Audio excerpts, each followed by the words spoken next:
remarkable women of direct na ito. Walang iba, sila yung Clarissa. Wow!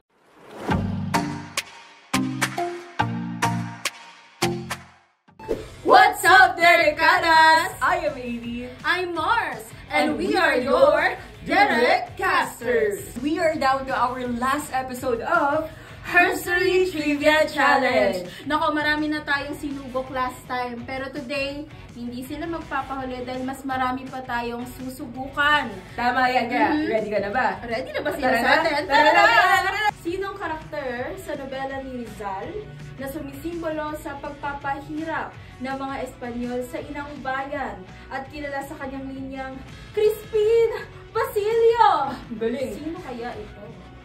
Sisa ba? Sisa? Sisa na kumanta na. Smooth. Iba ba yan? Iba yan. Kung ang kapatid na babae ng tito mo ay hindi mo tiyahin, ano mo siya? Hindi po babae ng tito.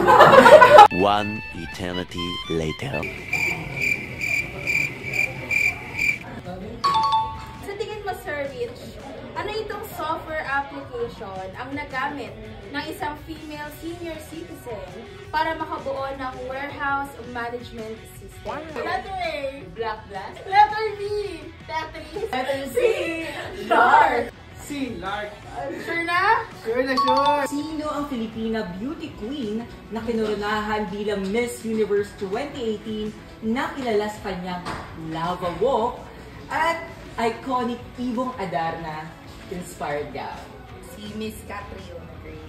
Wow! Siya ay active leader sa church, yanis at mapagmahal na ina.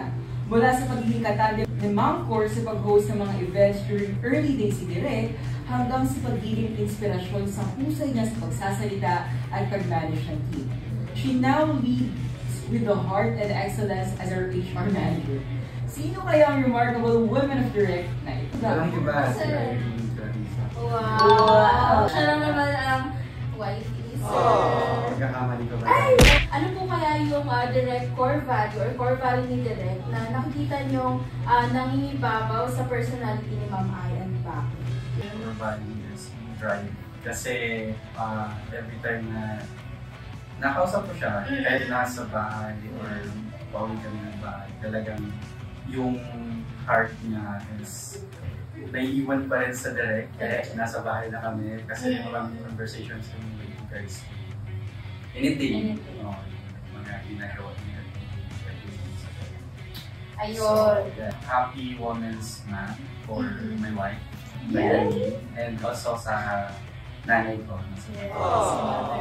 Sobrang dami nating natanong, di ba? No, napagod ka ba? Napagod kasi ako eh. Grabe, natago rin ako, pero sobrang fun and Yes. sobrang saya Yes. na makausap ang ating mga kadirekada. Yes, especially marinig sa kanila, hindi lang of course yung sagot sa tanong, no?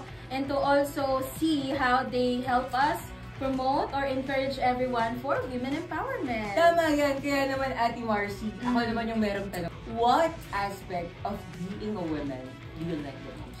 For me, siguro, I love the idea of having yung tinatawag nilang girl's girl, no? Na parang anytime, kahit sinong woman ang hingan mo ng tulong, na you're sure and you are secure, no? Feeling mo you're safe with them. Kaya madaling humingi ng tulong sa kahit na sinong babae. Kahit yung simpleng sa CR, public CR, no? Nagkaroon ka, need mo ng napkin, wala kang dala. Kahit sinong tanongin mo, may magbibigay sa'yo for sure without kapalit, no? So I love that aspect of being a woman. Hashtag girl power. Girl power! How about you? Sa tingin mo, ano yung defining qualities ng woman na you admire most? Oh, I admire them for being brave. Wow. Ano alam mo sa akin, Ate Marcy, dapat hindi lang every March natin sineselebrate ang Women's Month. Tama. Dapat araw-araw pinaparamdam natin sa kanila na mahal natin sila, na empowered sila, na importante sila. Kayo ba guys, what defining qualities of a woman do you look up to? Comment na yan sa baba. Comment! Share nyo sa amin! Abangan namin ang sagot! Thank you so much for watching, guys. Again, I am Amy. I'm Mars, and we are your Derek Casters! Bye-bye! We are Direct, driving growth, leading excellence. Your